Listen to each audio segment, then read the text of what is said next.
ہم نکاح مسجد میں کریں گے، لڑکے کی طرف سے ولیمہ مسنون میں غیر ضروری اہتمام نہیں کریں گے، کس قسم کے کھانے بنوانے سے بچیں گے، اور ولیمے کی تقریبات میں مرد و عورت کے اختلاط، مکس گیدرنگ، دونوں کی شمولیت اور سنت کے خلاف کھڑے ہو کر کھانے کا جو طریقہ چل پڑا ہے اس سے بچیں گے۔ نکاح ایک ضرورت ہے، اسلام نے ضرورت کا لحاظ رکھا ہے اور ضرورت کو پورا کرنے کا طریقہ بہت آسان رکھا ہے۔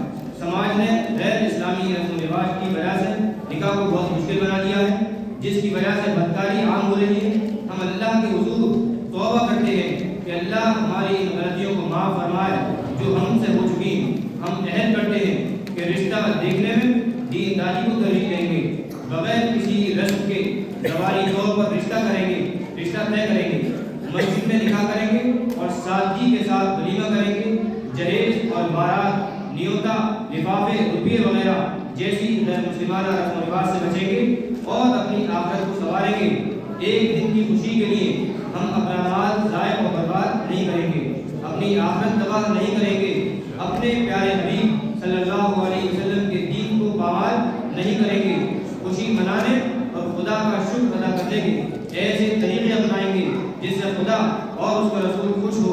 اللہ تعالیٰ ہمیں اس عہد پر قائم رہنے کی توفیق عطا فرمائے۔